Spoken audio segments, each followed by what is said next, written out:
Good morning বন্ধুরা, আজকে শেষ সোমবার চলে এসেছি পূজা দিতে। তো দেখতে থাকো ব্লগটা, সঙ্গে থাকো। শেষ সোমবার শ্রাবণ মাসে আজকে সব পুজো করতে এসেছে। এত ভিড়। তো গাইস আমরা পুজো দিব, বসে আছি। তো ওনারা পুজো দিয়ে বেরোবে, তো তারপর আমরা পুজো দেবো। আর আমরা বসে আছি, আমার বান্ধবী পিসি, তারপর মা। তো সবাই আমরা বসে আছি, পুজো দেবো, দেওয়ার পর বাড়ি যাবো। তো তার জন্য অপেক্ষা করছি, একা একা পুজো দেবো বলে। তো আমরা এখানে বসেছিলাম আর সবাই পুজো দিচ্ছে। আমরা চলে গেল, গরুটা ছেড়ে দিল তো। পুজো দিলে খুব সুন্দর হয়, ভালো হয়।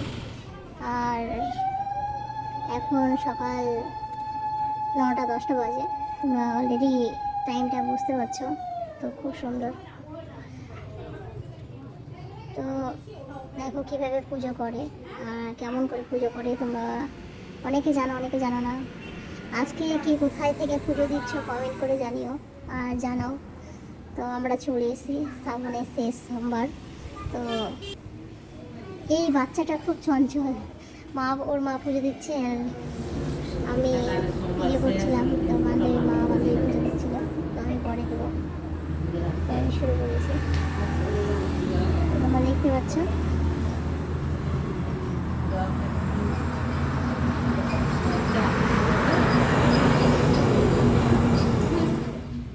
তো এখানে কালী ঠাকুর বা দুর্গা ঠাকুরের মন্দির আছে, তো এখানে ওরা পুজো দিচ্ছে। তো আমার পুজো দেওয়া কমপ্লিট হয়ে গেছে। আর এই হলো শিব ঠাকুরের মন্দির। তো এই শিব ঠাকুরের মন্দিরটা হচ্ছে অটোমেটিক বেরিয়েছে, মানে মাটি থেকে। আর এখানে হচ্ছে দুর্গা ঠাকুরের, পাশেরটা হচ্ছে কালী ঠাকুরের ছিল। তো তোমরা অলরেডি জানোই, দেখে বুঝতে পারছো। তো এর আগে আমি ব্লগে দিয়েছিলাম যে দুর্গাপূজায় এসেছিলাম এবছরে 2024-এ। এত আদিবাসী নাচ হচ্ছিল, মানে নৃত্য হচ্ছিল, মানে এত ভিড় বলার মতো না। তো এটা হচ্ছে 8 মাইল, তো চেচু মোড়ে। তো তোমরা যদি পারো তো কোনো দিনে এখানে এসে দর্শন করে যেও। তো চলো, আজকের মতো এরকম ভিডিও কেমন লাগলো কমেন্ট করে জানিও। আর ভালো লাগলে লাইক করো, কমেন্ট করো, শেয়ার করো।